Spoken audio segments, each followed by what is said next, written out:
Hi loves, it's Phoenix White and welcome to another episode of At First Light Season 2. And today I want to talk to you guys about fear. And the reason why I chose this topic is because I actually spoke last night at an event and fear was my topic of conversation. Now when I think about fear as being one of my advisors at my round table. And fear stands up along with courage, joy, gratitude, pain, love, and it states its case. It gives me the best and worst case scenarios, what I can and can't do, what it feels like is the best situation for me, the best route for me to take. But fear is not the enemy, it's just an advisor. And I think a lot of times we've given fear just a wee bit too much credit for some of the decisions that we have chosen to make. Fear can only give you a best case scenario according to what it knows. And so it's just trying to keep you safe. It's trying to keep you protected. And I think about Scandal, which I know most of us watch Scandal, and I think about Papa Pope.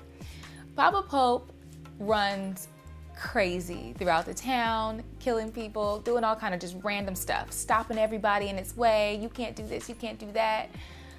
Papa Pope does this because he feels like what he's doing is for the greater good. Even though it may be sick or twisted or crazy, but somewhere in his mind he has it convinced, or he has convinced himself that everything that he does is for the greater good, is for protection of the country.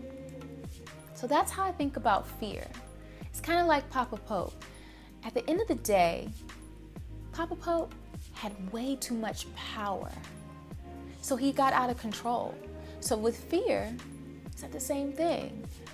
You can't give it so much power because it gets out of control. Who is head of command in your life? That's why Papa Pope had to get demoted from head of command, because of the fact that he couldn't handle that position. He was going crazy. That is not the position for that particular person. So for fear, head of command is not its position. So you need to, kind of think about, like, who am I taking the most advice from? Who am I listening to the most? And a lot of times we have chosen fear and we don't even realize it. Fear can't handle being head of command in your life. It just can't, because it wasn't built that way. So you need to put fear in its place. In its place, it's just to be one of your advisors, to give you its input on what it thinks you should probably do. So you have a choice. Choose fear, choose love, choose joy, choose gratitude, choose your spirit, walking in flow. You can choose everything. You can choose courage. So think about that when you're making your next decision. Who is head of command in your life? Fear is just an advisor. And if you're trying to get rid of all your fears, it's never gonna happen. You can never get rid of fear. It will always be there right when you're about to make a decision, right when you're in the midst of some trouble or issue or a problem, or you're about to do something that's different that you don't know or understand. Fear is going to be right there giving its opinion. But you don't have to always take it, because at the end of the day, fear is not head of command. Fear is not the final say-so in your life. And we got to stop making it the head of command. We got to stop taking its advice all the time, which is keeping us so stifled, because that's what fear does. It's not trying to hurt you.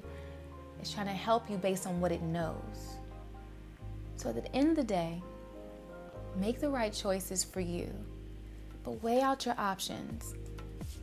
Don't push fear to the side. Let fear say what it has to say. Feel what you need to feel. If you're scared, acknowledge it. Acknowledge your fears. And the best way to put fears in its place is to just embrace it.